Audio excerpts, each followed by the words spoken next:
ഇതാണ് കാര്യം. അള്ളാഹുവിനോട് സംഭാഷണം നടത്താൻ ഒറ്റക്ക് നിസ്കരിക്കുമ്പോഴല്ലേ സാധിക്കുക? അത് നമ്മൾ വെട്ടിച്ചുരുക്കി കൊളാക്കിയില്ലേ? എന്നിട്ട് ആർക്ക് വേണ്ടി? അല്ലാഹു അക്ബർ,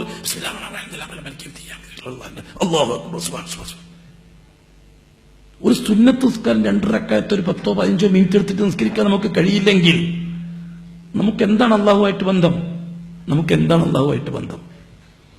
രാത്രി എഴുന്നേൽക്കാമായിരുന്നില്ലേ? ഒരു 3 മണിക്ക്? 4:25 സുബഹി.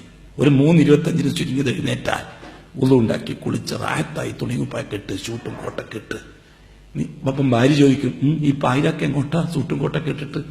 ഞാൻ അള്ളാഹുവിനോട് ചില കാര്യങ്ങൾ പറയാനുണ്ട്. അപ്പം ഭാര്യക്കും തോന്നും, ഓ അള്ളാഹിനോട് അങ്ങനെയാ പറയാം. നമ്മൾ എന്താ ചെയ്തത്? മാറ്റുന്ന തുണി കൊടുത്തിട്ടല്ലേ അള്ളാഹിന്റെ മുമ്പിലേക്ക് പോയത്? ഉളുപ്പുണ്ടോ സുഹൃത്തുക്കളെ നമുക്ക് സുന്നത്തിന്റെ കാര്യം പറയാൻ? ഓഫീസിലേക്ക് പോകുന്ന സന്ദർഭത്തിൽ കുളിച്ച് പാന്റും കോട്ടും ഇട്ടിട്ട് കഴുത്തിലൊരു കോണോലും കെട്ടിട്ട് പോകുന്ന നാം മാറ്റുന്ന തുണി കൊടുത്തിട്ടല്ലേ അള്ളാഹിന്റെ മുമ്പിലേക്ക് പോയത് സുബഹിക്ക്? അല്ലേ?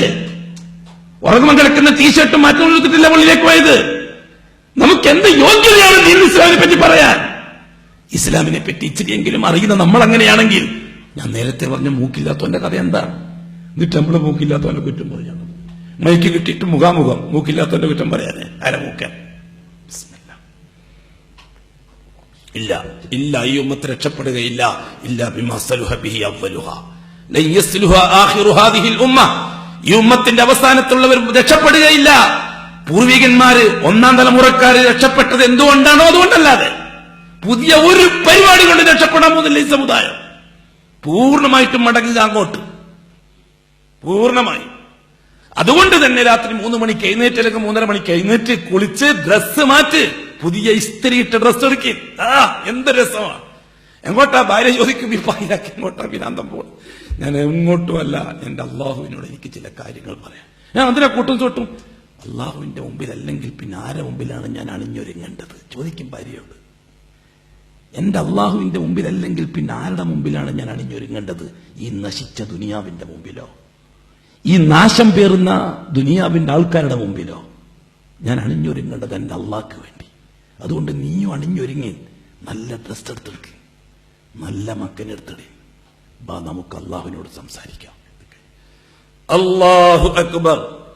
اللهم لك الحمد أنت نور السماوات والأرض ومن فيهن ولك الحمد أنت قيم السماوات والأرض ومن فيهن ولك الحمد أنت ملك السماوات والأرض ومن فيهن ولك الحمد أنت الحق ووعدك حق وقولك حق ولقاؤك حق والجنة حق والنار حق والساعة حق والنبيون حق ومحمد صلى الله عليه وسلم حق.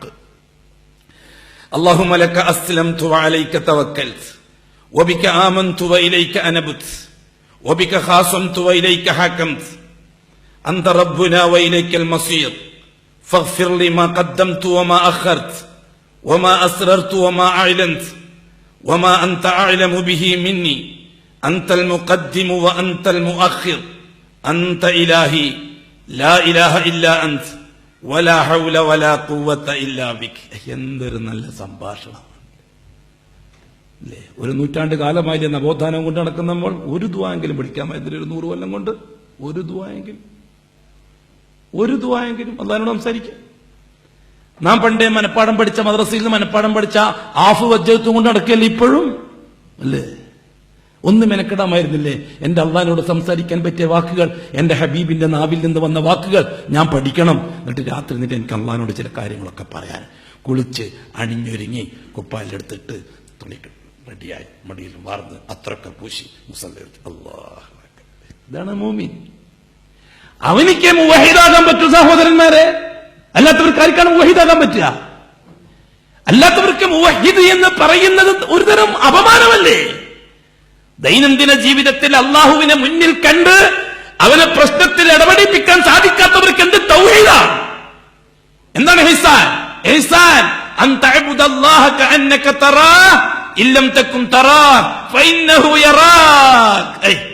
രാത്രി 2 മണി കഴിഞ്ഞാൽ അള്ളാഹു 1-ാം ആകാശത്തിൽ വരും. നമ്മുടെ ജോലി എന്താ? വരുന്ന അള്ളാഹുവിനെ ഒന്ന് ഉപയോഗപ്പെടുത്തലല്ല. പിന്നെ അള്ളാഹ് എങ്ങനെയാ വരല്? കാലോണ്ടാണോ കൈയോണ്ടാണോ? ഇതൊക്കെ നമ്മുടെ ജോലി.